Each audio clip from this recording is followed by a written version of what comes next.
Vamos a comenzar una nueva sesión de este ciclo Evidencias 2023 que van dirigidas a preguntas habituales que se hacen cuando enfrentamos pacientes en el consultorio. Hoy el tema es insuficiencia cardíaca, entonces van a ver en distintos escenarios pacientes con insuficiencia cardíaca y cuáles son las decisiones que hay que tomar. Cada exposición es de 10 minutos, van a ser exposiciones continuadas una tras de otras y luego tendremos un tiempo para la discusión. El primer expositor es el doctor Ignacio Bluro, que va a hablar en los próximos 10 minutos qué hacemos en un paciente con insuficiencia cardíaca y antecedente de diabetes. Bueno, adelante, Ignacio. Muchas gracias, César. Muy buenas tardes a todos. Imagine there's no heaven. ¿Por qué empezamos con Imagine? Porque yo creo que la imaginación es gran parte de nuestro trabajo. Y la imaginación y la creatividad determinan nuestras conductas. Y hace muchos años, cuando hablábamos de diabetes, pensábamos, o estaba el concepto de que la diabetes y la enfermedad coronaria eran equivalentes. Sin embargo, cuando surgen los nuevos drogas con eventos cardiovasculares, los ISGLT2 sobre todo, y empezamos a ver qué es lo que pasa, la relación entre la diabetes y la insuficiencia cardíaca, se empezó a mirar para atrás y para adelante y ver qué es lo que pasaba en los pacientes diabéticos que habían entrado a diferentes ensayos clínicos en cuanto a la tasa de eventos coronarios y al desarrollo de insuficiencia cardíaca. Y como vemos en este ejemplo del value, vemos que en realidad los pacientes que desarrollaron insuficiencia cardíaca fueron más que los pacientes que tuvieron eventos coronarios. Y cuando vamos a mirar muchos otros estudios, el HOPE, el Europa, el LIFE, el SAVE, el Valiant, vemos que el desarrollo, la tasa y la incidencia de insuficiencia cardíaca en estos estudios fue mayor que la de eventos coronarios. Entonces esto nos deja un concepto que es que en realidad la diabetes está más ligada al desarrollo de insuficiencia cardíaca que al de síndromes coronarios agudos. Y como vemos en este trabajo publicado ya hace un trabajo muy grande publicado hace unos años en el New England, que en pacientes que no tienen otros factores de riesgo, donde tienen diabetes, el desarrollo de insuficiencia cardíaca se asocia más con la diabetes que incluso con los síndromes coronarios agudos. Y que de todos los eventos, la insuficiencia cardíaca es el que está más estrechamente relacionado al desarrollo de la diabetes. Y no solo esto, no es una relación unidireccional desde la diabetes hacia la insuficiencia cardíaca, sino también tenemos evidencia que los pacientes que tienen insuficiencia cardíaca tienen mayor riesgo de desarrollo de diabetes, probablemente por congestión, sedentarismo, tal vez bajo volumen minuto.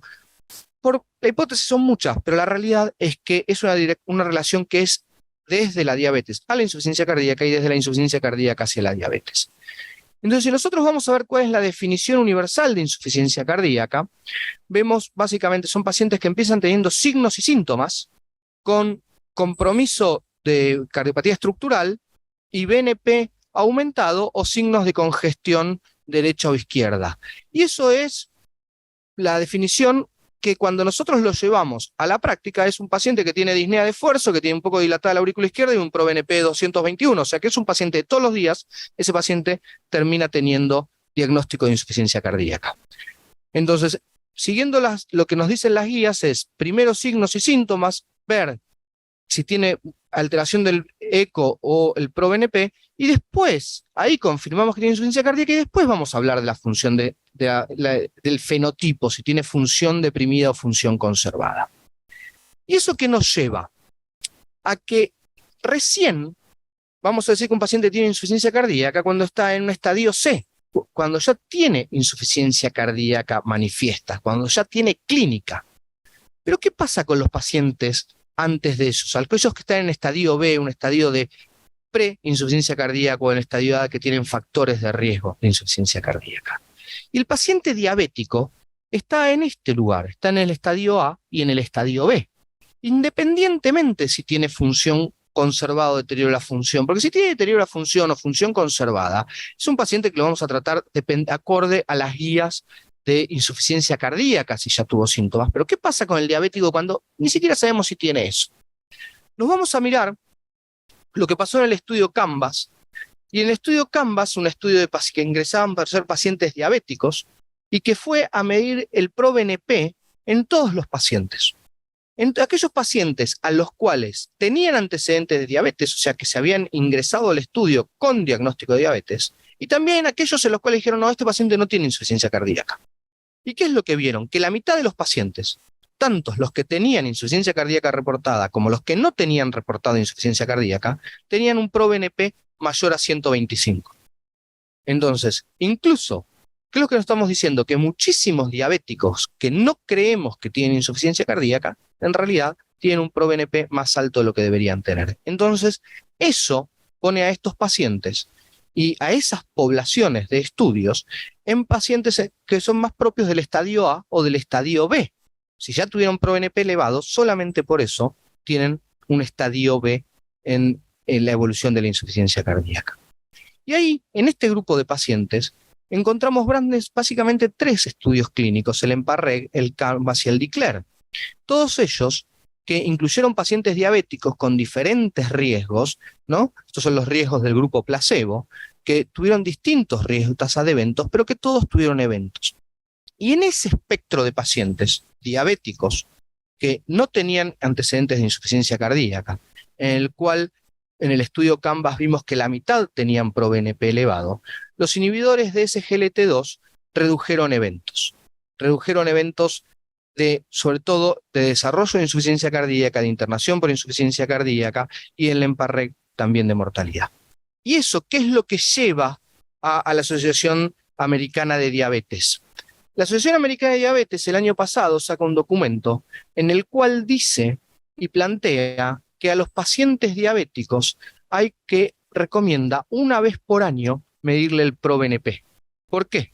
Porque dice, hay un montón de pacientes diabéticos que están en estadio B de insuficiencia cardíaca. Y esos pacientes tienen un riesgo potencial de desarrollar insuficiencia cardíaca más alto, o ya la tienen y no lo detectamos todavía. Y esos pacientes se benefician específicamente y más que cualquier otro del tratamiento con ISGLT2. Entonces, creo que para redondear, y creo que son los conceptos de los cuales acabamos de hablar, es que la insuficiencia cardíaca y la diabetes están estrechamente ligadas una con la otra, tanto en un sentido desde la diabetes hacia el desarrollo de insuficiencia cardíaca y los pacientes con insuficiencia cardíaca más riesgo de desarrollar diabetes. Que debemos estar muy atentos a identificar a aquellos pacientes en estadio B de preinsuficiencia cardíaca, y que desde la perspectiva de la diabetes deberíamos buscar activamente la presencia del compromiso cardíaco e interpretar no como banales cuando un paciente tiene cardiopatía estructural, cuando tiene hipertrofia ventricular, tiene dilatación de la aurícula izquierda, que no son hallazgos que por ser frecuentes pierden valor, sino jerarquizarlos, y que desde la perspectiva de la insuficiencia cardíaca, todo paciente diabético debería estar medicado con IECA e ISGLT2 como primera elección. Muchísimas gracias. A mí me corresponde ser el segundo expositor. Vamos a hablar ya de un paciente que llega a consultorio con signos de insuficiencia cardíaca y fracción de eyección reducida. Yo simplemente no voy a mencionar ningún trabajo. Lo que voy a dar más una receta de cocina, lo que hacemos en la práctica, por lo menos lo que hago yo en la práctica con estos pacientes. Cuando llega un paciente que, derivado con insuficiencia cardíaca, sospechamos insuficiencia cardíaca, obviamente es un paso ineludible corroborar el diagnóstico de insuficiencia cardíaca, cosa que no siempre es fácil. Hay que usar los elementos habituales del interrogatorio, el examen, los datos auxiliares y los marcadores humorales como el ProBNP. Algunos tips fáciles de recordar y que usamos en consultorio: recordar que hay algunos datos semiológicos de alto valor predictivo negativo, por ejemplo la taquipnea, tiene altísimo valor predictivo predictivo negativo, o sea que si el paciente no tiene taquipnea, excepcionalmente va a tener insuficiencia cardíaca. Obviamente los datos del electro son para apoyar, pero ninguno es un dato categórico de insuficiencia cardíaca. Tampoco los datos ecocardiográficos son categóricos, pueden aproximar al diagnóstico, y el ProBNP también puede tener falsos positivos, aunque obviamente es muy útil, pero en realidad el diagnóstico se hace sumando todos los elementos, descartando los múltiples diagnósticos diferenciales que pueden dar disnea como motivo de consulta principal. Como acá la pregunta era qué hacemos con un paciente que tiene fracción de eyección reducida, ya sea francamente reducida o levemente reducida, como se interpreta ahora los que tienen entre 40 y 50 de Fay, la primera aproximación que uno hace es saber si es algo ya conocido, que sabemos que tenía fracción de eyección baja, o si es algo nuevo. ¿Por qué tiene importancia? Porque habitualmente cuando es algo nuevo y no corroborado reiteradamente a lo largo del tiempo, hay que descartar la posibilidad de reversibilidad de la depresión de la función ventricular. Y van a ver que las charlas de hoy, la mayoría están vinculadas a eso, a considerar varias opciones de reversibilidad, desde la patología isquémica, la patología inflamatoria como la miocarditis, el Takotsubo, un ataque y miocardiopatía, o distintas otras causas que pueden dar disfunción reversible y que, corregida la causa, se puede volver a la situación normal previa. O sea que detectar si hay una disfunción ventricular nueva, tratar de ver si hay una etiología que la justifica. ¿Cómo se presenta la insuficiencia cardíaca en consultorio? Bueno, obviamente una manifestación es como sobrecarga hídrica sistémica, como congestión pulmonar, como disnea, o con mala perfusión o hipotensión. Claro que hay grados distintos. En el caso que la sobrecarga hídrica sea severa, paciente con ascitis manifiesta, edemas múltiples, hepatomegalia, o en el caso que la congestión pulmonar tenga mucha repercusión respiratoria y consideremos que es severa, y siempre en el caso que tenga mala perfusión o hipotensión, estos pacientes tienen que hospitalizarse, sin lugar a dudas esa es la orientación. En realidad, los pacientes que enfrentamos la mayoría de las veces en consultorio son los que tienen los grados leves, tanto o moderados, de congestión sistémica, de congestión pulmonar o que no tienen mala perfusión. Esos son los pacientes que vemos habitualmente. ¿Cuál es el tratamiento? O sea, nosotros corroboramos, digamos, el diagnóstico de insuficiencia cardíaca, descartamos las causas secundarias, vemos que tiene un cuadro que no necesita una hospitalización y tenemos que empezar a instalar una terapéutica. Obviamente la primera terapéutica en los pacientes congestivos son los diuréticos, y acá lo marqué como prueba terapéutica porque es un elemento que utilizamos siempre. A veces no es fácil, sobre todo en el caso, digamos, que me toca hablar con fracción de eyección deprimida, quizás sea más fácil llegar al diagnóstico, pero el que tiene fracción de eyección conservada, a veces hay con más frecuencia que utilizar el diurético como prueba terapéutica. Más allá de los diuréticos, ¿qué drogas usar? Tenemos drogas demostradas de primera línea, drogas de segunda línea, y la otra pregunta que siempre se hace, ¿con cuál droga hay que empezar el tratamiento debido a la variedad de medicación que existe? De las drogas de primera línea que más allá de los diuréticos, hablamos para mejorar los síntomas, las que han reducido el riesgo de muerte y hospitalizaciones, hay algunas drogas afianzadas en múltiples estudios a lo largo del tiempo, como los IECA, los betabloqueantes, los antialdosterónicos, los IGLT2 y los ARNI, o sea, la combinación sacubitril valsartán, con un nivel de evidencia un poco más bajo, pero son todas drogas que han demostrado beneficio en la muerte y hospitalización. De todas estas drogas, en realidad lo que uno recomienda es siempre utilizar con la que está más familiarizada. Muchas veces están probados en distintos estudios randomizados. Quizás en los IECA la que tengamos más experiencia obviamente es el enalapril. O en los ARNIs existe una sola combinación farmacológica.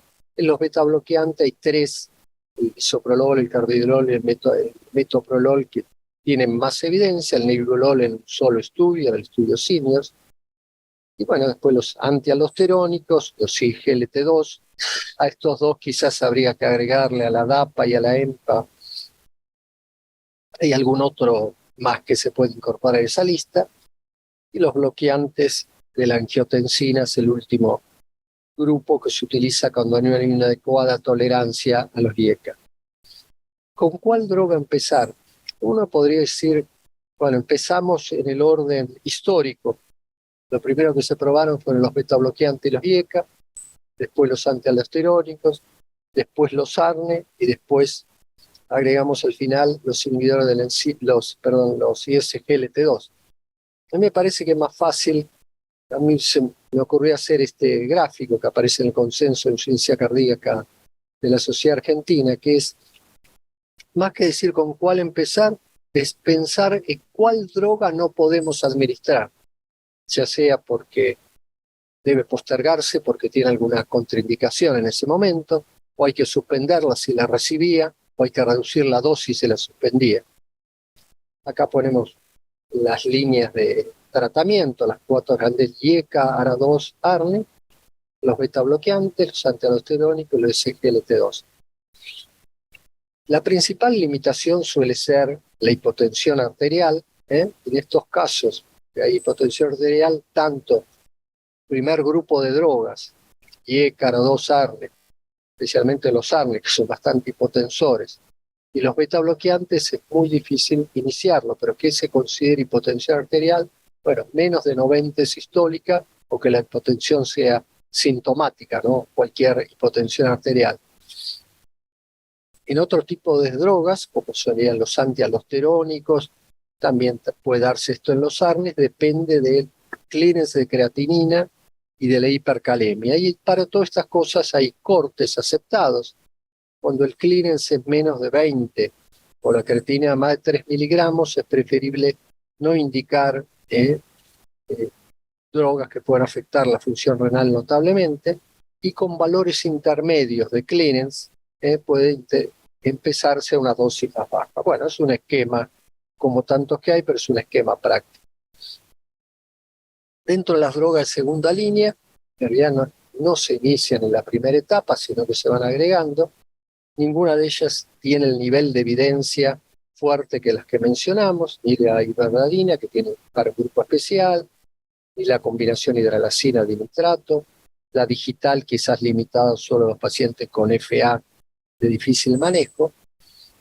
Otra droga que, bueno, que algunos estimulan mucha utilización, para mí no tiene una indicación clara, que es el Vericiguat, que tiene un nivel de evidencia bajo y de recomendación también, bueno, y otras drogas con menor nivel de evidencia. Y para terminar, me parece que uno, iniciado el tratamiento, además hay tratamientos específicos. En algunos casos es necesario corregir la arritmia, con una cardioversión o con una ablación, que eso es el mecanismo que interpretamos como causa desencadenante de la insuficiencia cardíaca. Hacer supresión de tóxicos, el caso del hipertiroidismo, por ejemplo, o corregir la hipertensión arterial. Y en todos los casos, como estamos viendo, pacientes con insuficiencia cardíaca, fracción de eyección deprimida, vigilar la recuperación de la función ventricular.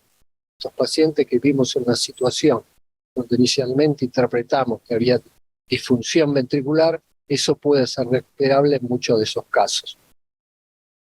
Si no hubiera recuperación, obviamente hay que hacer un escalamiento de la terapéutica o de los dispositivos o lo que fuera necesario. Bueno, es un esquema práctico, simple me parece, pero nos permite ver e interpretar al paciente. Bueno, nada más. Voy a presentar al doctor Arturo Cajide, ¿sí? Y le voy a hablar de qué hacer con un paciente con insuficiencia cardíaca y fracción de eyección preservada. Bueno, a mí me habían pedido esto, evidencias en insuficiencia cardíaca con fracción de eyección preservada, y yo voy a hablar de esto. En la insuficiencia cardíaca, ¿la fracción de eyección es un condicionante en la toma de decisiones? ¿Es importante la fracción de eyección cuando tenemos que plantearnos este problema en la práctica clínica? Estas son todas las fracciones de eyección, de un rango mínimo hasta un rango supernormal. Y el diagnóstico de insuficiencia cardíaca se hace por síntomas y signos propios de este cuadro clínico, ¿ok? Muy bien. Acá hay dos intervalos, dos líneas. Debajo de 40 es lo que se llama fracción de eyección reducida, a la cual ya habló el doctor Belsitti. Acá está este gráfico que siempre complica la vida, que es la fracción de eyección preservada menos 50, y acá hay un grupo intermedio que se lo llamaba fracción de eyección levemente reducida. Vamos a ver que esto después termina un poco más simple, pero avancemos un poquito.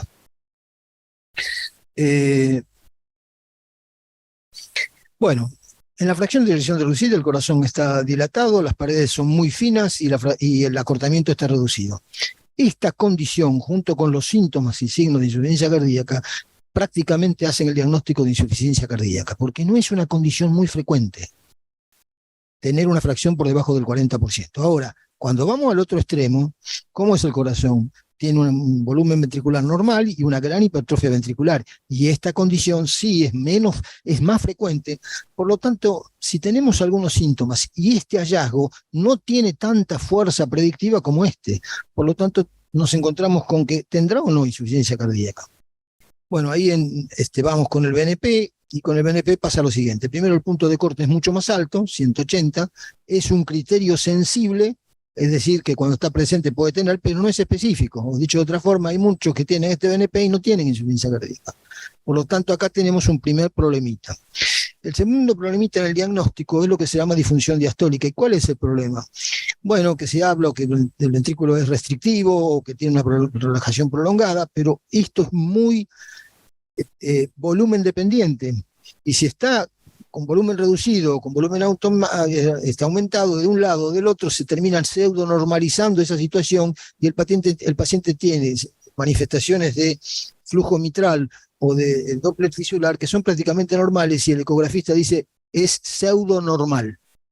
¿Qué significa? Que no hace diagnóstico a través de la disfunción diastólica si tiene insuficiencia cardíaca, y dice es pseudo normal porque es un ventrículo hipertrófico, porque la aurícula izquierda está grande, porque tiene un poquito de hipertensión pulmonar, me parece que tiene insuficiencia cardíaca diastólica. Esta es la secuencia diagnóstica que se plantea en esta condición más fácil y en esta un poquito más difícil. Lo que ha determinado que haya score que en la práctica clínica no se usa nunca. Y por último, y como dijo el doctor Belsitti, a pesar de todo esto, algunas veces tenemos alguna duda, y tanto en el ámbito ambulatorio como muchas veces en la internación, forzamos un poquito el balance negativo y vemos qué respuesta tenemos. 3 diagnósticos diferenciales, por último, se plantean acá, que son: hay que descartar la enfermedad coronaria, si no hay algún hallazgo de isquemia miocárdica, la miocardiopatía hipertrófica, por hipertrofias regionales, ya sea por el eco o por la resonancia, y si no tiene una miocardiopatía de depósito como la amiloidosis. Son las 3 condiciones más importantes a diferenciar en este contexto, habitualmente a través de la interpretación clínica y a través de algunos exámenes complementarios. Ahora bien, supongamos que nosotros simplemente decimos, a ver, ¿qué cantidad de pacientes tenemos cuando hace diagnóstico de insuficiencia cardíaca en cada rango de fracción de eyección?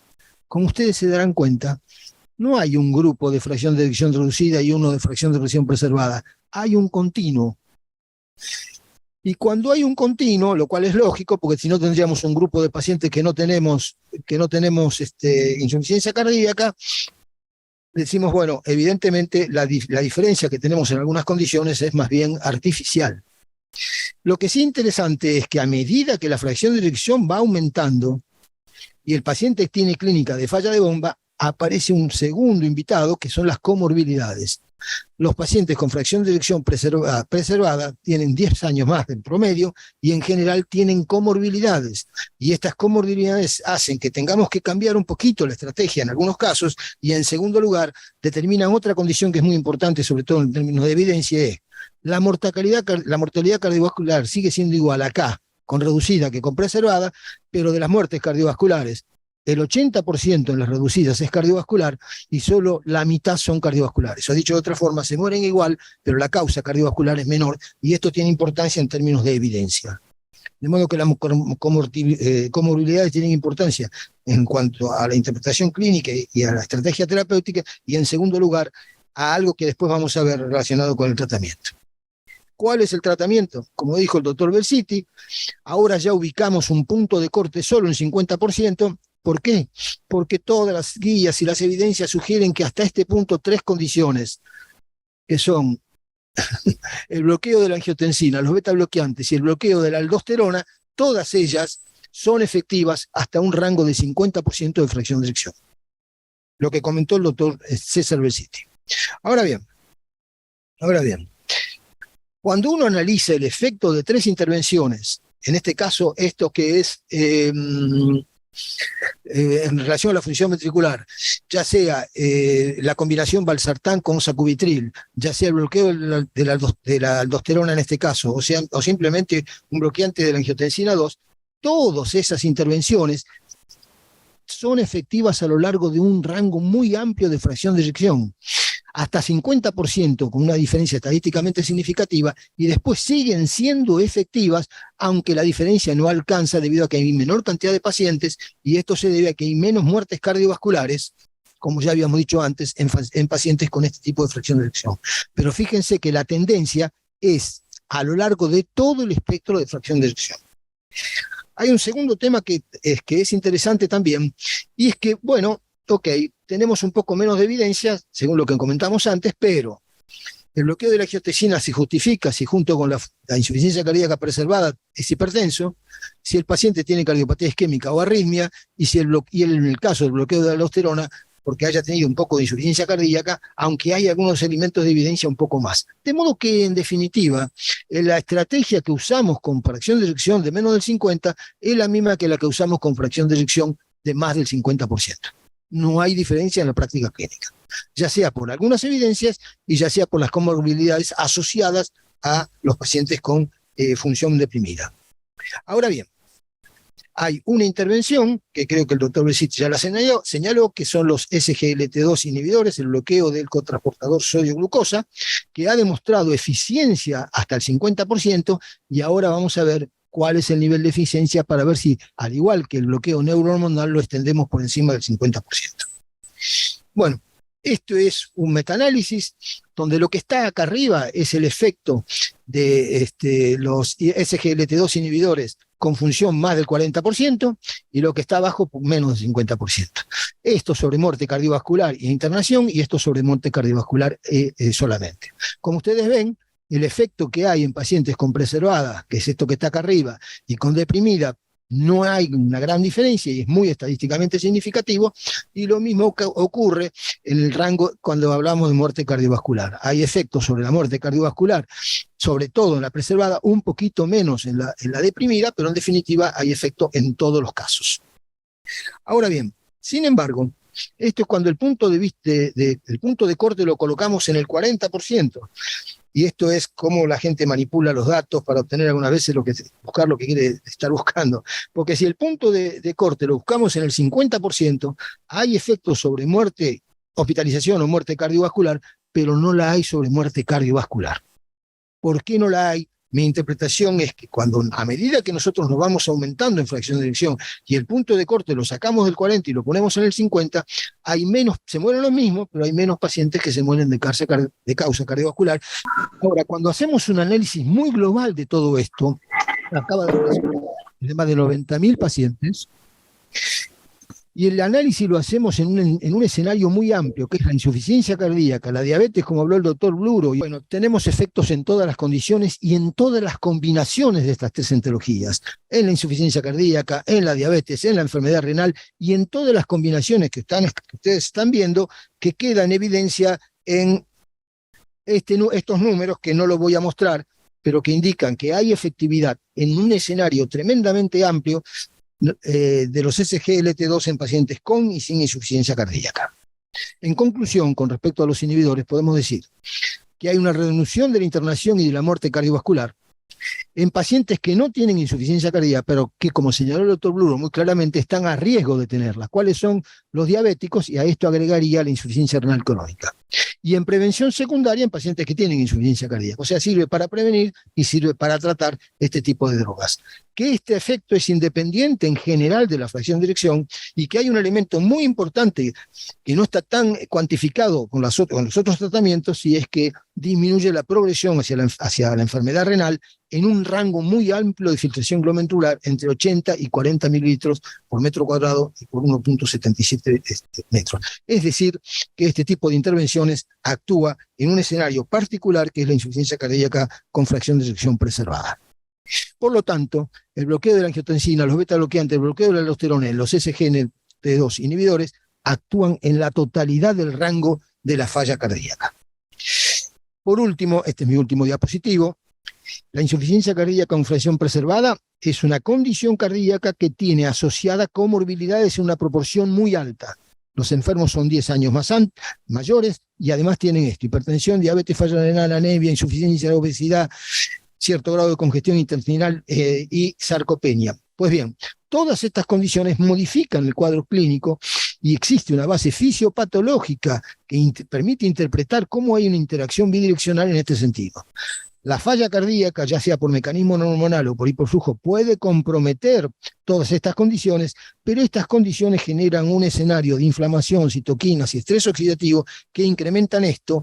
Por lo tanto, existe nuevamente en esta condición un circuito bidireccional, y esto es importante porque no solo tenemos que atacar como cardiólogos esto, sino para darle participación al cardiólogo clínico para actuar sobre este nivel, para actuar en la totalidad de los mecanismos que están en juego en la fracción de eyección, en la insuficiencia cardíaca con fracción preservada. De modo que en la insuficiencia cardíaca la fracción de eyección es un condicionante en la toma de decisiones, sí, pero muchísimo menos que lo que era en el pasado. Muchas gracias. Bueno, buenas tardes, gracias por la invitación. Vamos a conversar un poco sobre la insuficiencia cardíaca y la presencia de bloqueo rama izquierda. A modo de repaso, decimos que la insuficiencia cardíaca tiene una prevalencia del 1 al 2% en la población general adulta y puede aumentar hasta un 10% en los mayores de 70 años. Hay 3 fenotipos: menos de 40, entre 40 y 49 o más o 50% más de la fracción de eyección nos van a decir que está reducida, ligeramente reducida o conservada. En el ámbito ambulatorio, la mortalidad a un año de seguimiento es alrededor del 6% de la insuficiencia cardíaca estable. Los pacientes que tienen insuficiencia cardíaca de disfunción sistólica del ventrículo izquierdo suelen también presentar retrasos en la conducción intraventricular de alto grado, y en ese sentido encontramos que hay cierta prevalencia en QRS prolongados mayores a 120 milisegundos y que entre un 15 a un 27% de los pacientes pueden desarrollar un bloqueo de rama izquierda. También es frecuente encontrar en estos pacientes que, aparte de la alteración intraventricular, suelen tener un bloqueo AB o un trastorno de la conducción auriculoventricular hasta en un 52% de los casos. Este tipo de anomalías eléctricas pueden dar lugar a una disincronía mecánica a nivel auriculoventricular, interventricular e intraventricular. Muy a modo de repaso, el bloqueo rama izquierda tiene ciertas características. Generalmente es un complejo QRS ancho que lo podemos ver en todas las derivaciones del electrocardiograma de superficie. Suele tener complejos con QRS negativos en las derivaciones B1, B2 y con un segmento ST poco claro en las mismas. En las derivaciones B5, B6 suelen ser ondas monofásicas, algunas veces mellada en la parte superior y con una onda T oponente en las mismas.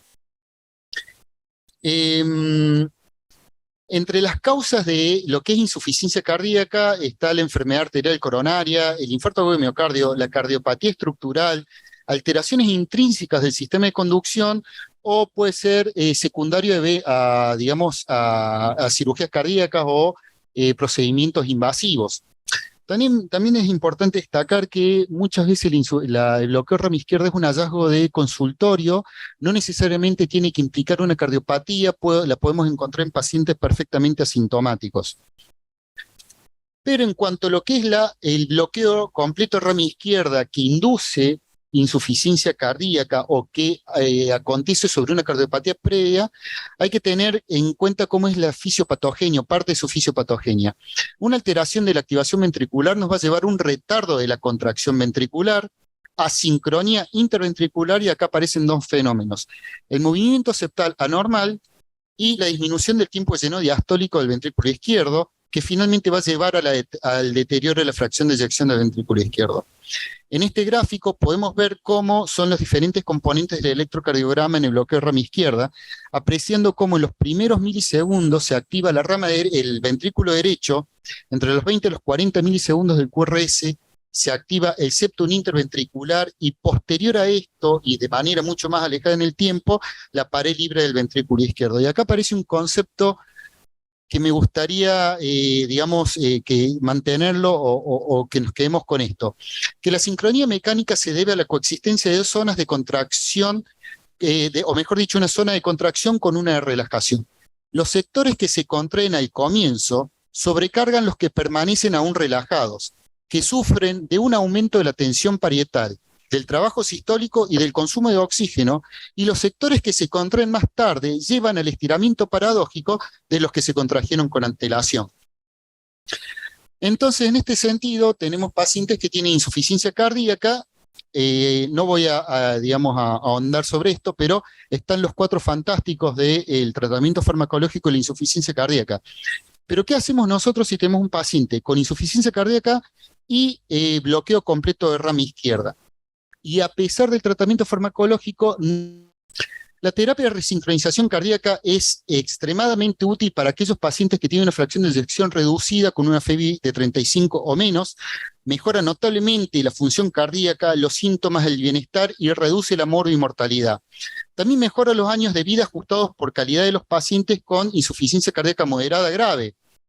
Y fundamentalmente en los pacientes que tienen clase funcional de 2 a 4 son los que más ampliamente se benefician. Y de ahí es que surgen las indicaciones actuales. Tiene indicación clase 1 con nivel de evidencia A aquel paciente que tiene.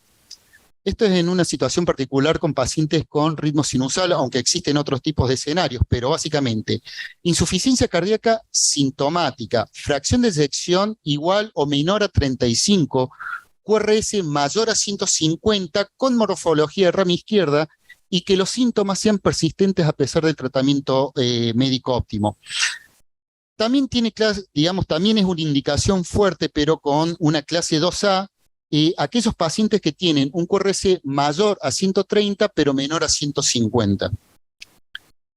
Entonces, teniendo en cuenta que tenemos pacientes que tienen insuficiencia cardíaca sintomática a pesar del tratamiento médico óptimo y en coexistencia con rama izquierda, es que desde mediados de los 90 se implementó el uso del marcapaso biventricular y desde entonces no ha hecho otra cosa más que evolucionar de manera favorable.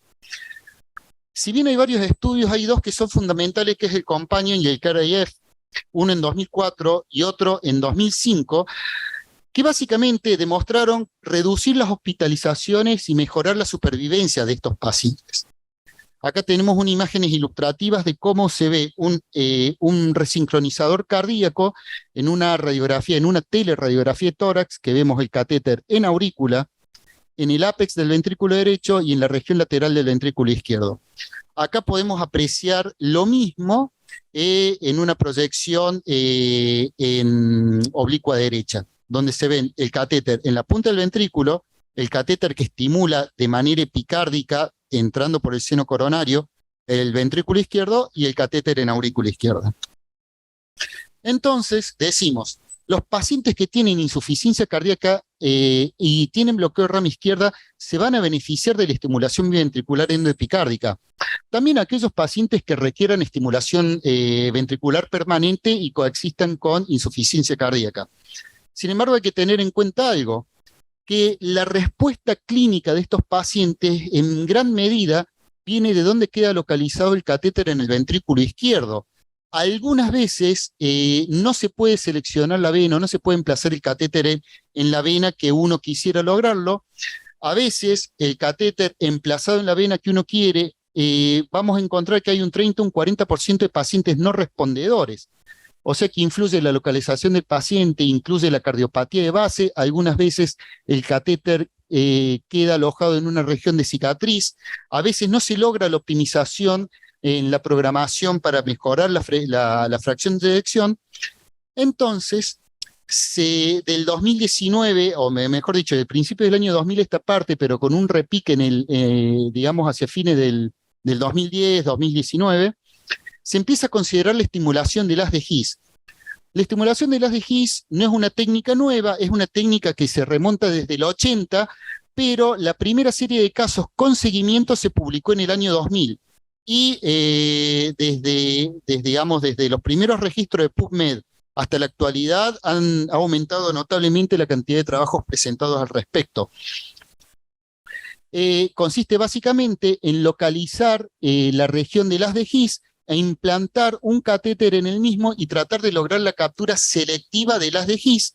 Por lo tanto, uno captura todo el sistema de conducción y por lo tanto estamos logrando la obtención de un QRS angosto y muy parecido al fisiológico. Acá tenemos una radiografía en proyección anteroposterior donde vemos el catéter en aurícula, en ventrículo derecho y este catéter en región de His. Ya en el año 2012 se empezó a considerar una alternativa, efectiva para el tratamiento para la resincronización de pacientes con indicación donde la canulación del seno coronario fue fallida. También la estimulación del haz de His comparado con la estimulación ventricular pura nomás, o sea, con la estimulación del ventrículo derecho, no solo mejora la sincronía, sino que incluso puede revertir la miocardiopatía inducida por estimulación.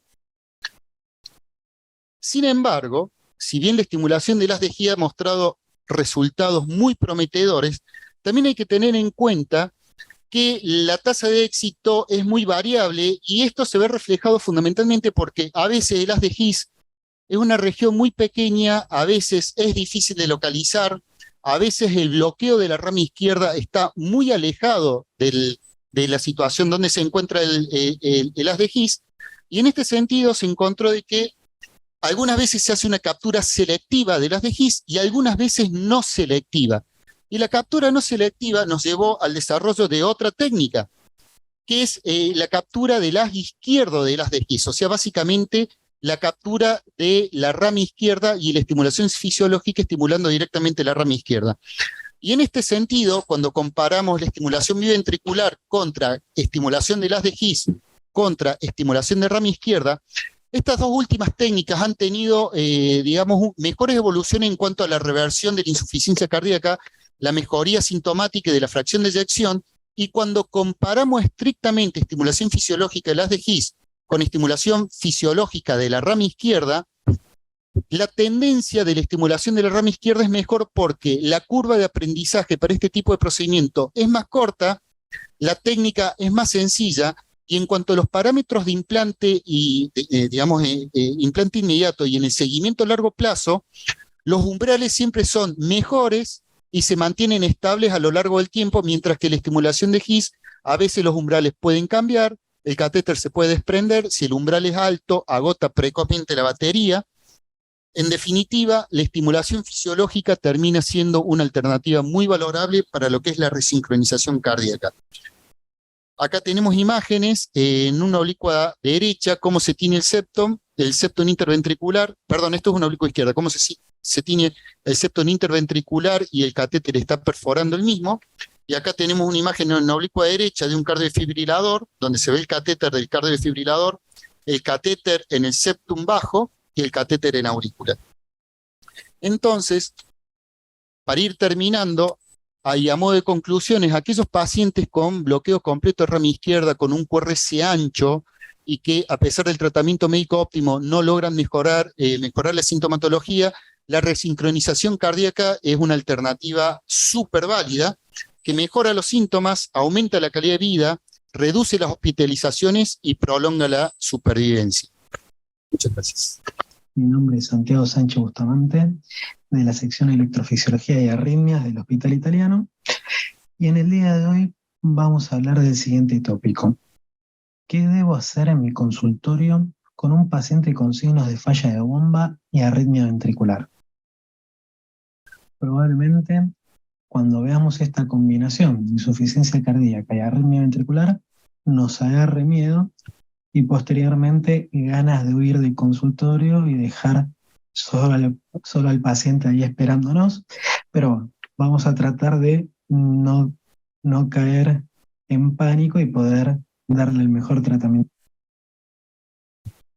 La insuficiencia cardíaca es uno de los mecanismos y triggers más conocidos para el desarrollo de arritmia ventricular, ya sea por dilatación de la cámara ventricular, estiramiento de las fibras miocárdicas, desarreglos fibrilares que se da por aumento de la fibrosis producto de esta dilatación o por cambios neurohormonales que favorecen la aparición de arritmia ventricular, tanto por cambios estructurales como celulares a nivel del miocito. Esto puede llevar al desarrollo tanto de arritmia ventricular aislada, como pueden ser extrasístoles ventriculares, como a fenómenos ventriculares, arritmias ventriculares complejas con fenómenos repetitivos, como en este caso que hace una torsada de punta.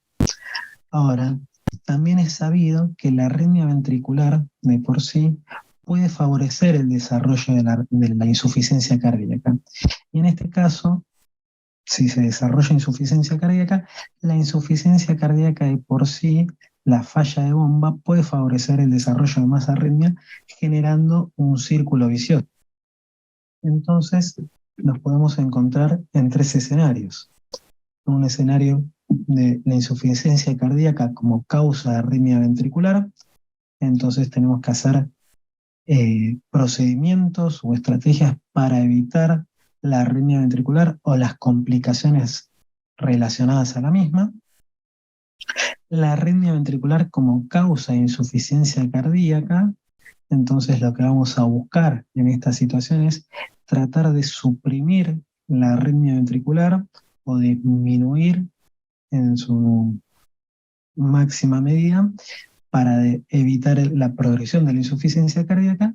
Y un tercer escenario en el cual vamos a tratar de actuar con todas nuestras formas de disminuir esta retroalimentación negativa, hacer tratamiento para la insuficiencia cardíaca, hacer tratamiento para la arritmia ventricular. Como dijimos previamente, la arritmia ventricular es una de las principales causas de muerte en pacientes con falla cardíaca. A lo largo de estas últimas décadas, los tratamientos médicos fueron mejorando y retrasando la progresión de la enfermedad cardiovascular, reduciendo la tasa anual de muerte súbita. Esto está demostrado con los trabajos con IECA y ARA2, con los trabajos con betabloqueantes, más recientemente con los trabajos con glifosinas, que fueron disminuyendo y mejorando mucho lo que es el tratamiento de la insuficiencia cardíaca. Pero el problema de estos fármacos es que cuando suceden los eventos arrítmicos no generan un tratamiento frente a ellos. En respecto a eso, primero vamos a hablar de otra cosa. Como pueden ver, a medida que los pacientes van desarrollando enfermedad coronaria o insuficiencia cardíaca, o ambas y relacionada a muerte súbita, la incidencia de muerte súbita, el porcentaje, va aumentando en cada grupo. Desde menos del 5% en la población general hasta más del 30% en aquellos pacientes con infarto previo, fracción de eyección baja y presencia de taquicardia ventricular. Como dijimos previamente, esto es un slide viejo, ¿sí? Faltarían algunos medicamentos y drogas nuevas que fueron desarrollándose últimamente. Vemos que los medicamentos fueron disminuyendo la mortalidad, ¿sí? Pero que el número necesario a tratar para disminuir la mortalidad en insuficiencia cardíaca era bastante elevado. 37 para la amiodarona, 28 para la simvastatina, 26 para el metoprolol, 20 para el captopril, y con el advenimiento de los dispositivos intrascardíacos, tanto de estimulación como de fibrilación, este número necesario a tratar fue disminuyendo. De 10, 14, 11, 9. ¿Sí? Esto nos habla de que la muerte súbita es un factor importante, es una causa importante de muerte en pacientes con insuficiencia.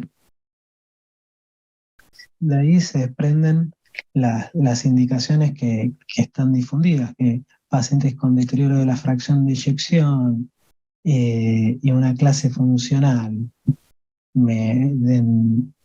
deteriorada entre 2 y 3 tienen indicación de un cardiodefibrilador para la prevención de muerte súbita.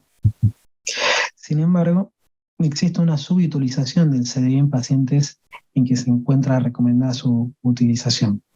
Nadie duda de la capacidad del CDI para abortar una muerte súbita, una arritmia ventricular, pero todavía existe un sector de la comunidad médica que limita el uso del mismo. Por otro lado, hay una sobreestimación también de los beneficios demostrados en los grandes estudios, y esto es porque las poblaciones que se utilizaron en los estudios fueron muy seleccionadas. Entonces, esto nos lleva a una dificultad para seleccionar a los pacientes que se beneficiarán en mayor medida con el uso del CDI. Y también existe una realidad en nuestro país que es una existencia de la relación costo-efectividad desfavorable. Por otro lado, las guías internacionales, esta es la guía europea del 2021 de tratamiento de insuficiencia cardíaca, van modificándose, ¿sí? En un principio, la insuficiencia cardíaca con fracción de eyección menor al 35% en clase funcional 2-3 era indicación 1, y en la actualidad es indicación 2A. Esto es a raíz del estudio Danish, que se publicó entre 2016 y 2017, no recuerdo muy bien. Pero como podemos ver, las guías también presentan estas dificultades que tenemos en la práctica diaria. ¿Cuál es el paciente indicado al cual le tengo que indicar un dispositivo intracardíaco? Ahora vamos a hablar un poco de la arritmia ventricular como causa de insuficiencia cardíaca. Se exponen distintos mecanismos, uno de ellos la disincronía interventricular, y esto toma como ejemplo a aquellos pacientes que, por ejemplo, tienen estimulación por marcapasos, que desarrollan insuficiencia cardíaca. El mecanismo de la disincronía interventricular, lo mismo pacientes con bloqueo de rama izquierda, y bueno, pacientes que tengan extrasístoles ventriculares con morfología de rama izquierda, que generalmente vienen del ventrículo derecho, tienen mayor riesgo de disincronía y de desarrollo de insuficiencia cardíaca. Esto también genera cambios en la contracción intraventricular, ya que el corazón no es que se deja de tener esa contracción de base a punta y como una torsión, sino que al impulso eléctrico provenir de un lugar distinto al sistema especializado de conducción, va a generar un cambio en la contracción. Va a haber cambios en la frecuencia cardíaca y hay distintos factores que favorecen el desarrollo de insuficiencia cardíaca en pacientes con arritmia ventricular. Uno de ellos es el porcentaje de carga de arritmia ventricular. Otro de ellos es el tiempo de exposición, cuánto tiempo el paciente estuvo con mucha carga de arritmia ventricular. La ausencia de síntomas, ¿sí? Porque esto disminuye la pauta de alarma del paciente al no consultar por palpitaciones, y esto puede favorecer a que tenga mucho tiempo de exposición a una alta carga de arritmia ventricular. El ancho del QRS está relacionado con el desarrollo de insuficiencia cardíaca y también la localización. Como dijimos, del ventrículo derecho puede generar más falla cardíaca o también cuando son epical. Como podemos ver en estos gráficos, el porcentaje de arritmia ventricular está íntimamente relacionado con la caída de la fracción de eyección. A medida que va aumentando el porcentaje de arritmia ventricular, la fracción de eyección va disminuyendo, y cuando disminuimos la carga de arritmia ventricular, ya sea por una ablación o tratamiento médico, la fracción de eyección puede recuperar.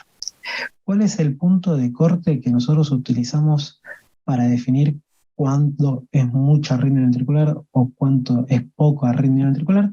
Bueno, esos son temas que están en discusión y no existe un punto de corte exacto. Hay trabajos que toman 24%, tienen un punto de corte menor, inclusive algunos toman como punto de corte 5%.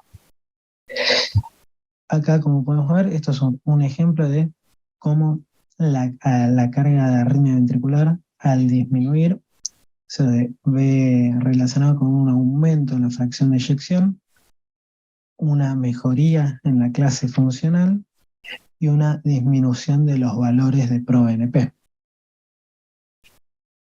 Estos ejemplos de registros de pacientes en los cuales eran todos pacientes con deterioro de la fracción de eyección y alta carga de arritmia ventricular.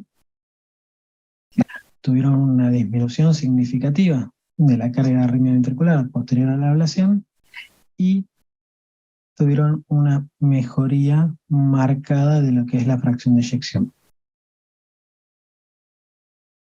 A raíz de esto, en el año pasado, en la Guía Europea de Manejo de Arritmia Ventricular, considera que aquellos pacientes en los cuales no tienen aparentemente falla cardíaca estructural y tienen arritmia ventricular frecuente, se les hará un electrocardiograma, un Holter y un ecocardiograma.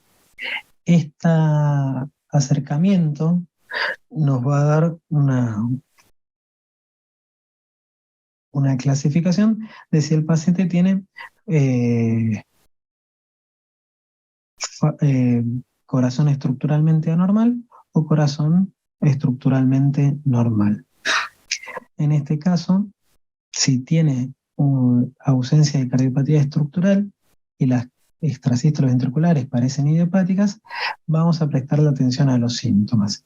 Si no tiene síntomas, vamos a dar la carga de arritmia ventricular. Si tiene más del 20% o más del 10%, vamos a hacer chequeos generales. ¿Cuál es la diferencia en este caso? Que más del 20% uno podría llegar a hacer una ablación, pero con un nivel de evidencia más bajo, ¿sí? Lo que más se recomienda en este caso es un seguimiento estrecho. En el caso de que haya síntomas, ¿sí? Lo que vamos a ver es la localización. Si son del tracto de salida o fasciculares, la primera opción va a ser la ablación. ¿Por qué? Porque son zonas de fácil acceso y de muy alta probabilidad de éxito. Ahora, tenemos un paciente en el cual se sospecha y se confirma la cardiopatía estructural, podemos ver si existe que la insuficiencia y la disfunción ventricular tenga una causa específica. Si tiene una causa específica, uno va a hacer el seguimiento de esa causa y el tratamiento. Ahora, puede ser que esto se vea agravado por las extrasístoles ventriculares frecuentes. Entonces, en este caso, podríamos hacer una ablación o tratamiento médico. Ahora podemos ver si tiene enfermedad coronaria, enfermedad inflamatoria o enfermedad valvular, tenemos que hacer el tratamiento y la evaluación correspondiente, ¿sí? Ahora, si nosotros mediante una prueba de imagen, en este caso la resonancia, vemos que tiene ausencia de aluminio, podemos sospechar con mayor firmeza si existe o no una cardiopatía inducida por extrasístoles ventriculares. Y en este caso tendríamos que hacer una ablación o drogas antiarrítmicas y nuevamente reevaluar. Muchas gracias y nos vemos pronto. Bueno, buenas tardes. En estos minutos vamos a abordar el tema de la taquicardiomiopatía. Si uno pone en PubMed, digamos, miocardiopatía inducida por arritmia, uno puede ver que desde el 2000 en adelante ha crecido el número de publicaciones. Son conocidas las consecuencias de la fibrilación auricular, por ejemplo, la embolia y el ACV, la insuficiencia cardíaca y el sangrado. Acá se muestran datos de causas de muerte del estudio RELY con más de 18.000 enfermos. Hay que recordar, este es un estudio en fibrilación auricular no valvular, donde comparaba dabigatran contra warfarina. Lo importante de esta diapositiva es ver que la mortalidad cardíaca está muy por encima de la mortalidad por ACV y por hemorragia fatal.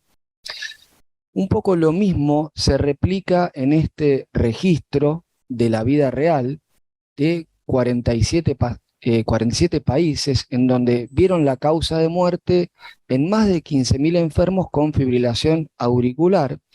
Y lo que se puede ver que la muerte por insuficiencia cardíaca representa casi el 30% contra un 7% de la muerte por ACV.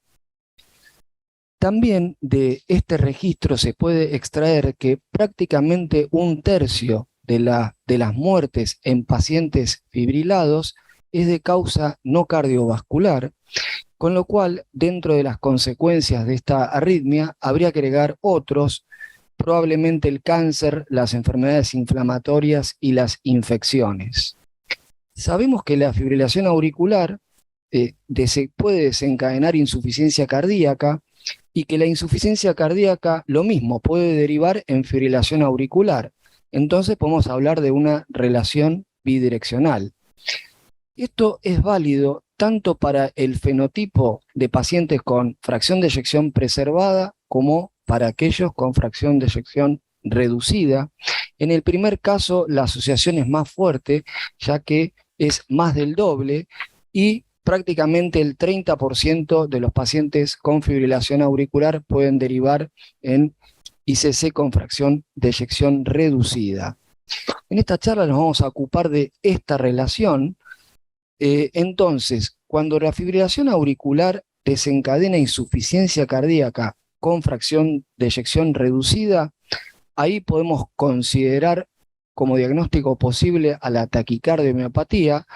Y en este caso, esto debiera ser en ausencia de enfermedad coronaria, enfermedad valvular, hipertensión u otras miocardiopatías, y el diagnóstico se podría confirmar una vez que la fracción de eyección está recuperada con control de ritmo o con control de frecuencia. Y acá aparece un concepto interesante, y es que el diagnóstico un poco se da en forma evolutiva, es decir, en el tiempo, similar a el concepto de viabilidad.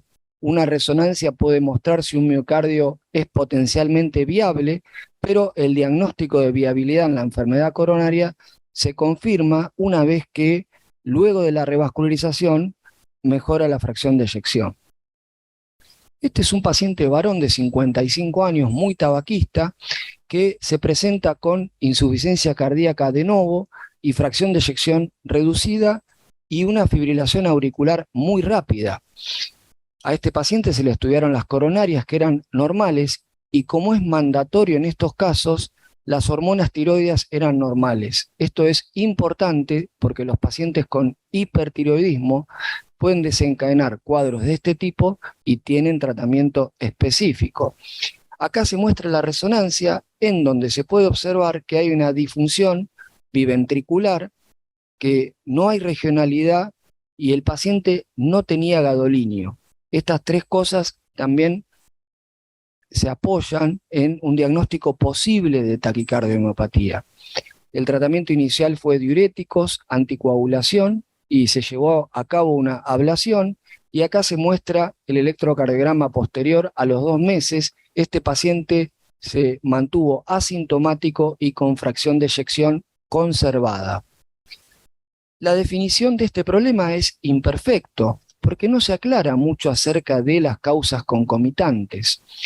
Tampoco se habla demasiado si la recuperación debiera ser total o parcial, y también es muy difuso el tema del tiempo, tanto para la aparición de la arritmia como para la recuperación de la fracción de eyección una vez que el paciente se hizo una cardioversión.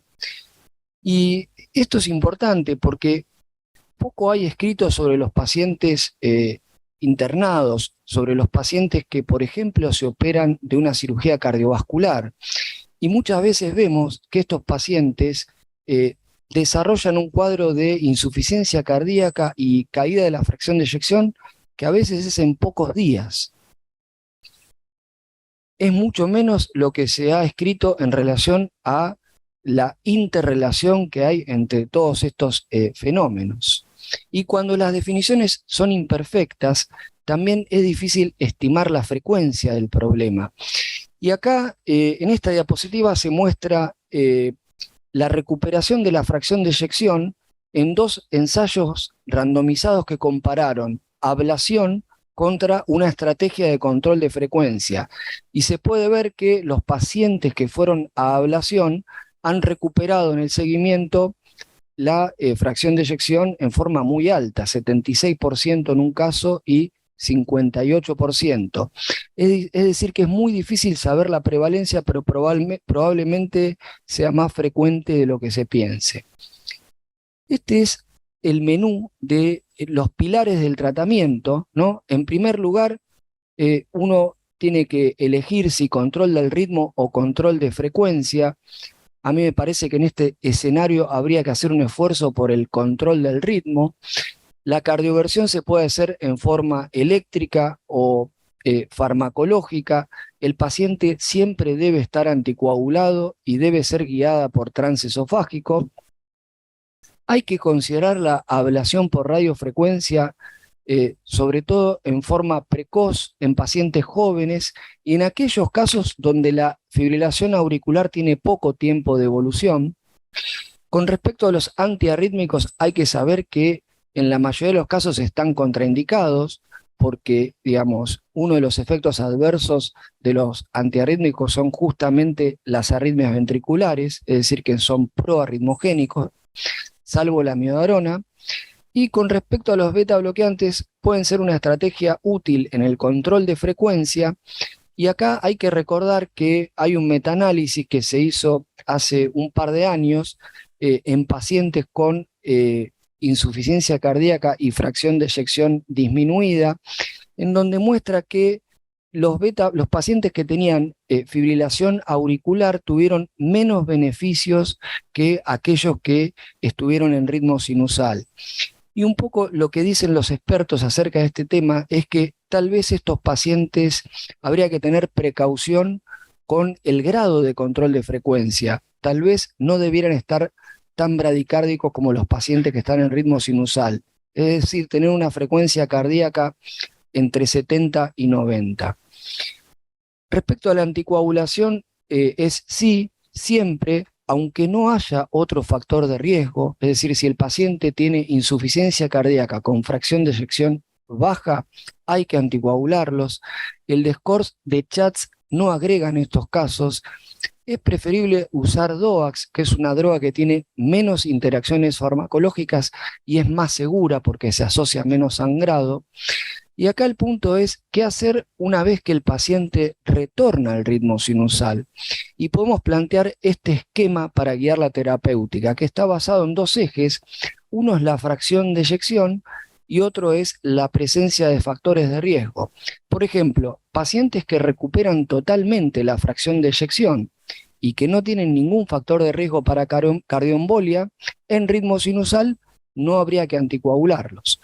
Lo contrario es para aquellos que mantienen una fracción de eyección reducida y tienen factores de riesgo, habría que anticoagularlos, y en estos 2 subgrupos probablemente también, ¿no? Los pacientes que tienen fracción de eyección reducida y no tienen factores de riesgo, hay que saber de que estas arritmias son recurrentes, y en aquellos pacientes que recuperan la fracción de eyección pero tienen otros factores de riesgo como hipertensión, diabetes o hipertrofia, habría que considerar la anticoagulación.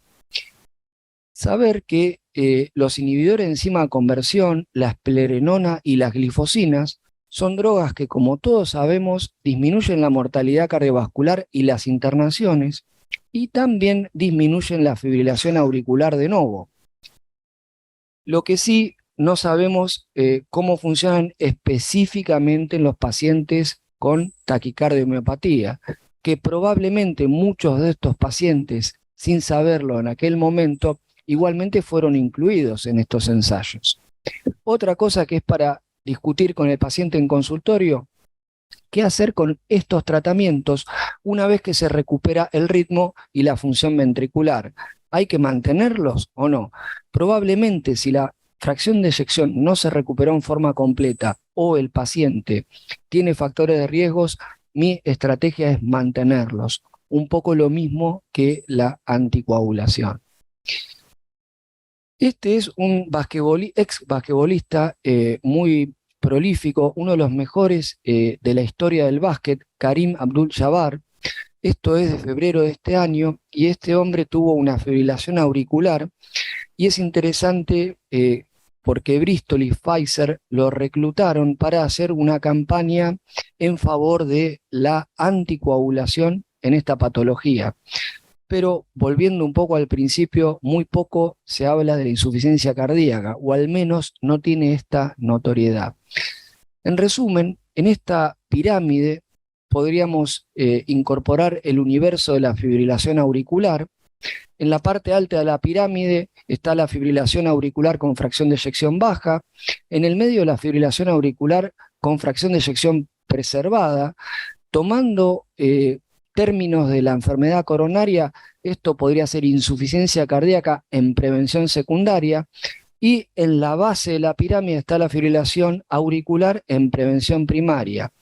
En esta parte probablemente se ubica la taquicardiomyopatía, y esto en general es patrimonio del electrofisiólogo o del cardiólogo que está en unidad coronaria, porque estos pacientes muchas veces se presentan en forma aguda, aunque el cuadro a veces no es tan así. Las dos partes de arriba, la parte de arriba y la del medio es seguramente patrimonio del cardiólogo, pero la FA en prevención primaria es algo que afecta a la comunidad médica en su totalidad y también no médica. Hay que recordar que acá están todos los factores de riesgo cardiovasculares, la obesidad a la cabecera, esto es algo muy importante y muy actual, el sedentarismo, el alcoholismo, enfermedades inflamatorias, trastornos del sueño, un montón de situaciones que son de todos los días en el consultorio. Muchas gracias. Gracias por la presentación, doctor, por los que están aquí presentes. Bueno, vamos a hablar un poquitito de esto, que es un problema que cada vez va a ser más frecuente, porque los pacientes que vemos cada vez más van a tener cáncer, la población mundial es cada vez más añosa, y el problema de la insuficiencia cardíaca y el cáncer están muy relacionados con la edad. Entonces es un problema que lamentablemente nos vamos a encontrar cada vez más frecuente. Y para verlo, se me ocurrió un poco transitar el recorrido que podemos tener si estamos en el consultorio y se nos presentan un caso de la vida real. Este caso fue atendido en el consultorio de cardiología hace un par de años. Fue la primera vez, una mujer de 66 años, hipertensa y dislipémica, como antecedente una insuficiencia aórtica moderada, y nos contaba de que estaba en tratamiento por un cáncer de mama. Hasta ahí no teníamos mucho más dato que ese, pero sí que contaba disnea, clase funcional avanzada, 3-4, con ortopnea, con signos de edemas periféricos. Esa fue la placa de tórax, en ese momento trabajamos a la guardia, tenía una placa muy congestiva, un laboratorio con buena función renal, algo de hipocalemia, ProBNP elevado, 6.500, y una troponina un poquitito aumentada también. ¿Y cuáles son las preguntas un poco que tenemos o que deberíamos hacernos si este paciente se nos presenta en el consultorio? Bueno, lo primero que hay que preguntarnos es si realmente es insuficiencia cardíaca.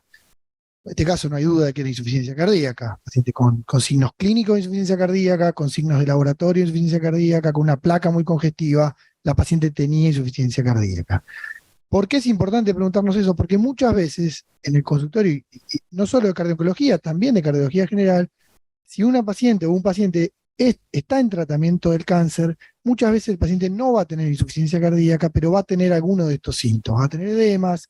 ¿Por qué? Porque la propia quimioterapia implica una sobrecarga de volumen. Acá puse el ejemplo de la ciclofosfamida, que requiere una hiperhidratación para cuando se lo pasa, pero muchos de estos fármacos traen asociado sobrecarga hídrica, sin que eso signifique insuficiencia cardíaca. El efecto adverso propio de las drogas, por ejemplo la sacitidina, da linfedema, hinchazón en las piernas, los mismos corticoides que se administran con la quimioterapia dan edemas periféricos, la astenia obviamente es un signo universal de todo paciente que está en tratamiento con quimio, y la disnea también, la disnea puede obedecer a anemia, puede obedecer a embolias de pulmón, etc. todos efectos que vemos muy frecuentemente en los pacientes con cáncer. La segunda pregunta que creo que es importante, que nos tenemos que preguntar cuando estamos frente a este tipo de pacientes, es qué tratamiento del cáncer está recibiendo. Esta paciente llegó acá, llegó en el punto de la disnea, los edemas, etcétera, pero previamente había recorrido todo este escenario de drogas, donde recibió ciclofosfamida, recibió antraciclinas, también recibió trastuzumab y pertuzumab, que son drogas altamente cardiotóxicas, se operó, y también es importante ir a mirar cómo estaba la función ventricular previo al inicio del tratamiento. Dijimos que tenía una insuficiencia aórtica moderada, pero también esta mujer sabíamos que tenía una fracción de eyección conservada antes de empezar su tratamiento. ¿Por qué es importante las drogas? Porque, bueno, acá es este mar de drogas que tenemos acá, hoy es chico, este gráfico habría que actualizarlo, porque tenemos muchas más drogas y probablemente si esta charla la tenemos que dar a fin de año, tengamos que incluir muchas más drogas todavía, porque todos los meses se salen nuevas drogas que tienen distintos mecanismos de acción, que van a actuar a nivel del sistema cardiovascular de una forma distinta, y dentro de esto obviamente uno no tiene que acordarse todo esto de memoria, pero sí saber de que el espectro no es solo el miocardio, también la hipertensión arterial, también el sistema eléctrico, también las válvulas se pueden afectar, tanto por la radioterapia como por todo este tipo de drogas. ¿Cuáles son las condiciones clínicas que tenemos que mirar o que tendríamos que mirar en un paciente en tratamiento de quimioterapia? Bueno, un poco son estas, ¿no? Si hay toxicidad en el miocardio, si hay patología del pericardio, cómo están las coronarias, si hay hipertensión pulmonar durante el desarrollo, durante el tratamiento. Tenemos muchos elementos, y ahí abajo yo puse algunas de las herramientas que hoy tenemos para ir a buscarlo. Vamos a tratar de ver un poco esto dirigido hacia lo que es disfunción miocárdica e insuficiencia cardíaca. ¿Por qué? Porque cuando nuestros pacientes reciben las dos drogas patrón, tal vez que tengamos que acordarnos sí o sí son las antraciclinas y el trastuzumab, porque por orden de frecuencia son los que más frecuentemente nos vamos a encontrar y más frecuentemente van a dar disfunción miocárdica. ¿Cuánto más o menos? Y bueno, en el orden del 7 al 15%, sobre todo si estas drogas están combinadas. El ejemplo clásico es el cáncer de mama. La tercera pregunta fundamental que tenemos que hacernos es cómo está el ecocardiograma. Esta paciente nos vino a ver con disnea y no tenía ningún ecocardiograma en el seguimiento. Bueno, este es el eco de esta mujer, una fracción de eyección severamente deteriorada, como pueden ver, 17%, una disfunción global, algo de insuficiencia mitral asociada, y como les dijimos, ahí la insuficiencia aórtica que ya era un antecedente de esta mujer. El strain era globalmente bajo, globalmente disminuido. En estos casos el strain la verdad que no tiene demasiada función, porque ya la función de cámara se perdió. Cuando se pierde la función de cámara, altamente probable que la función de fibra también esté deteriorada. Pero no tenemos que mirar solo eso, tenemos que mirar otras cosas en el ecocardiograma, la función sistólica, la función diastólica, cómo están las velocidades tisulares, dijimos recién lo del strain, si hay complicaciones propias del tumor, como infiltración local, derrame pericárdico, si la radioterapia, por ejemplo, puede haber afectado a las válvulas, todo eso es lo que miramos en el ecocardiograma de este tipo de pacientes. Hoy tenemos ciertas definiciones a partir de la publicación de la guía del año pasado en el último Congreso Europeo, donde tenemos claramente definido qué es disfunción cardíaca asociada al tratamiento del cáncer. Esta sigla que aparece ahí justamente es eso, ¿no? Ya no hablamos más de cardiotoxicidad, se habla de disfunción ventricular o disfunción cardíaca asociada al tratamiento del cáncer. Eso puede ser porque el paciente tiene síntomas, como nuestra paciente que mostramos recién, insuficiencia cardíaca que requiere hospitalización, o porque la paciente tiene un deterioro de la fracción de eyección significativo en ausencia de síntomas. Los dos escenarios definen esta entidad. La cuarta pregunta es: ¿qué hacemos ahora? ¿Qué haríamos con esta mujer que tiene insuficiencia cardíaca, que tiene disfunción ventricular asociada a su tratamiento? ¿Cómo la manejamos? La primera pregunta la vamos a responder desde la insuficiencia cardíaca, y para eso vamos a buscar las guías de insuficiencia cardíaca. No cambia que esta paciente esté en quimioterapia respecto a lo que tenemos que hacer con su función ventricular. Darle las 4 drogas, titularlas de la manera progresiva que estamos acostumbrados a hacerlo, y obviamente en este caso también soportarla con diuréticos. Pero ¿qué hacemos con respecto al tratamiento del cáncer? Esa es la primera pregunta que nos van a venir a hacer los oncólogos, porque es una paciente que vamos a cambiar su pronóstico oncológico si tenemos o no que suspender estas drogas. Y bueno, esta mujer se ubica acá, porque tenía una insuficiencia cardíaca muy importante, sintomática. Por ende, si estaba en tratamiento con antraciclina, esta mujer ya las había terminado, deberíamos discontinuarlas y probablemente no reiniciarlas. Y si estamos en tratamiento anti-HER2 como trastuzumab, esta mujer también debería interrumpirlas con la posibilidad de reiniciarlas si la fracción de eyección mejora. La última pregunta. ¿Es frecuente esto que pasó? ¿Se podría haber evitado de alguna forma si hubiéramos tenido un seguimiento más cercano? Bueno, para eso tenemos que ir a ver las series. Y las series, esta es una de las más grandes, el grupo italiano de Milán, más de 2.600 pacientes en tratamiento con antraciclina, lo siguieron más de 20 años, un estudio prospectivo enorme. Fíjense que la incidencia que ellos vieron de disfunción ventricular fue del 9%. La gran mayoría de estos eventos ocurrieron en el primer año de seguimiento, y este dato es fundamental. 98% de todos estos pacientes fueron asintomáticos para insuficiencia cardíaca, es decir, solo el 2% presentó síntomas de sobrecarga. En la vida real, ¿qué nos pasó a nosotros desde que empezamos con nuestro programa? Algo muy parecido. Tenemos ahora tenemos casi 270 pacientes, con una mediana de seguimiento de 1 año y medio, casi 1 año y medio. Nuestra incidencia de toxicidad fue de 7%, muy similar, y fíjense esto, los síntomas de insuficiencia cardíaca, 2.2%, prácticamente igual a lo que vieron los italianos. ¿Cuál es la mediana de tiempo de aparición de este problema? 8 meses desde que inició el tratamiento. ¿Y por qué? Porque esto pareciera comportarse así, pareciera comportarse por etapas. Las pacientes empiezan las antraciclinas o empiezan el tratamiento, tienen injuria celular, tienen cambios en la deformación miocárdica, después aparece la caída de la fracción de eyección, y por último, en el último escalón de todos, aparece la insuficiencia cardíaca o los síntomas de sobrecarga. Por ende, si nosotros esperamos que nuestros pacientes vengan acá, probablemente hayamos perdido muchas oportunidades de detección, hayamos perdido muchas oportunidades de tratamiento. Es importante porque si empezamos el tratamiento de insuficiencia cardíaca en forma temprana, esto también lo mostró esta serie, las posibilidades de revertir la miocardiopatía, de revertir la fracción de eyección, son elevadas, arriba del 80%. ¿Y por qué tenemos que frenar esta evolución? Porque la miocardiopatía por antraciclinas es muy, muy grave. Dentro de las miocardiopatías es de la que peor pronóstico tienen. Esta es una serie pequeña que publicamos, nos aceptaron para publicación, va a salir en el próximo mes seguramente, publicada. Fueron 11 pacientes que recibieron un trasplante cardíaco por miocardiopatía por antraciclinas. Y fíjense dos datos importantes. La edad del tratamiento fue a los 15, una mediana de edad de los 15 años, y el trasplante se realizó más o menos unos 30 años después. O sea, tenemos mucho tiempo de evolución, mucho tiempo para poder tratar a estos pacientes y tratar de revertir esta situación. Entonces, la cardiotoxicidad sabemos que tiene un alto impacto clínico, que es muy importante mirar el eco basal, hacer ecos en el seguimiento, no esperar a que el paciente venga con signos de sobrecarga, porque la sobrecarga es infrecuente, generalmente es tardía, y por ende debemos monitorear en forma activa a nuestros pacientes con fracción de eyección. Muchas gracias.